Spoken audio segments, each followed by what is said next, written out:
अनुराग तिवारी जी, लखनऊ से। राधे राधे महाराज जी, आपके चरणों में कोटि कोटि प्रणाम। महाराज जी, हम जीवन में पूर्ण सफलता कैसे प्राप्त करें? अरे जिंदगी का ही भरोसा नहीं, शाम तक जियोगे कि नहीं जियोगे, क्या ज्ञान की बात है।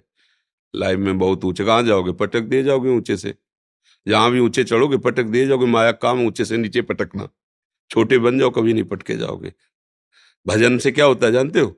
छोटा बना जाता है।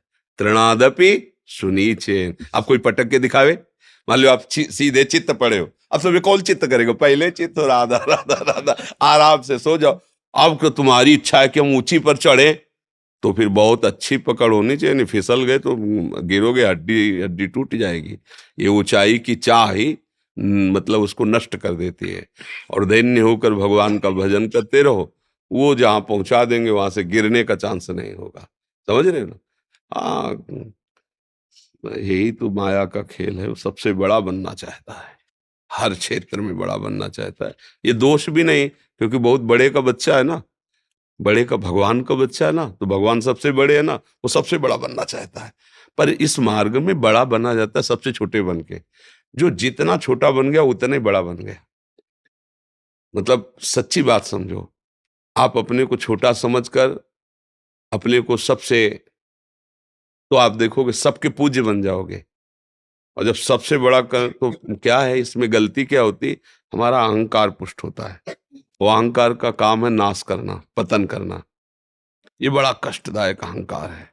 तो हम लोग समझ नहीं पाते, दुश्मन को सपोर्ट करते हैं, वही हमें मार देता है। दैन्य होने से क्या है, अहंकार नष्ट होता है। और जहां अहंकार नष्ट हुआ तो भगवान की कृपा का पात्र बन गया, फिर सर्वमंगल हो जाता है।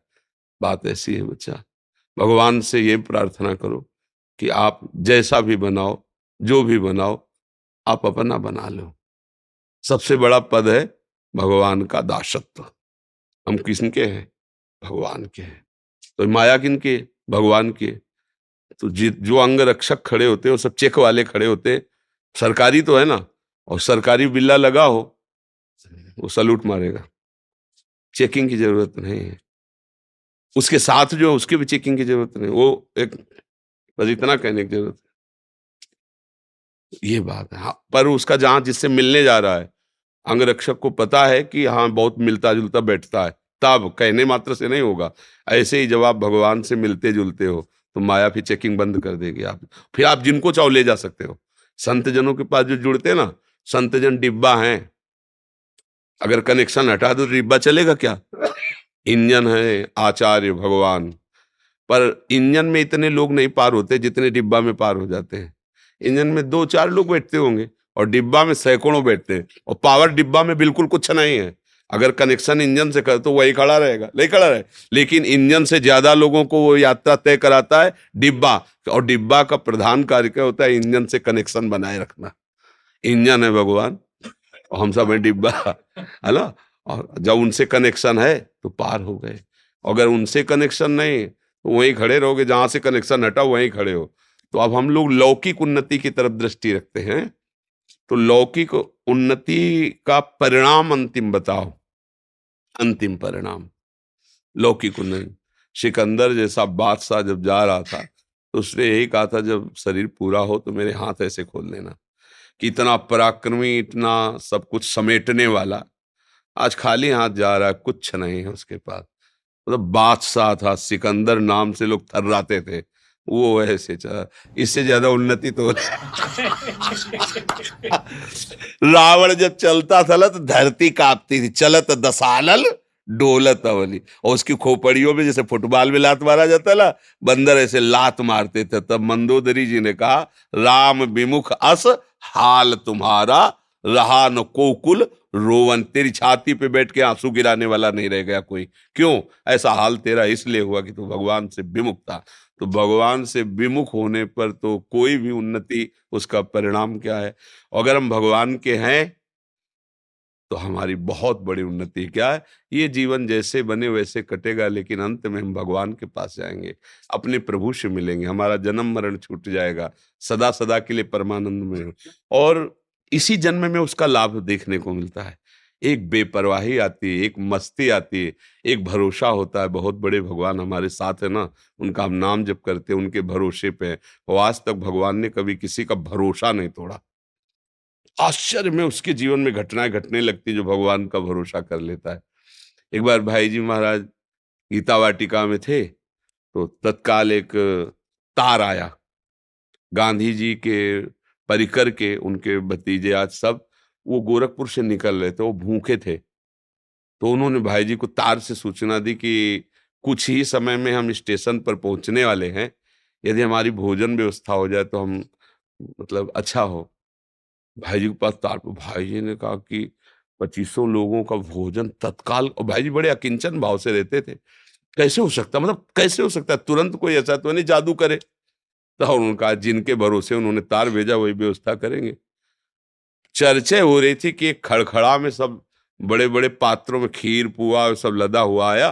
बोले भाई जी, किसी का नाम लिया सेठ का, उनके आज संत सेवा थी तो उनका पहले गीता वाटिका भेजो। तो पहले पहले ये सब आया है। बोले कितने आदमियों का है? बोले कि लगभग 50 आदमियों का है। बोले यही खड़खड़ ले चलो, स्टेशन ले चलो। वो उतरे बाद में भोजल वहां पहले पहुंच गया। ये क्या है? भगवान का भरोसा। उधर से मांग आ रही हो, इधर से वो भेज रहे हैं, अपने निमित्त मात्र हैं। अगर अपने ऊपर भार लेंगे तो चिंतित ही रहेंगे, और उनके ऊपर भार दे देंगे तो योगक्षेमम वहाम में हम वो वहन कर लेते हैं।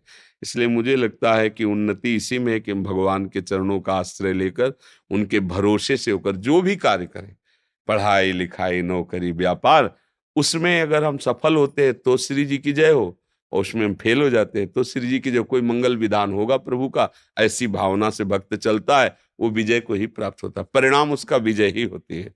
जैसे महाभारत में देखो, कौरवों का नक्शा है और बन बन भटकना पड़ रहा है इन महारथियों को।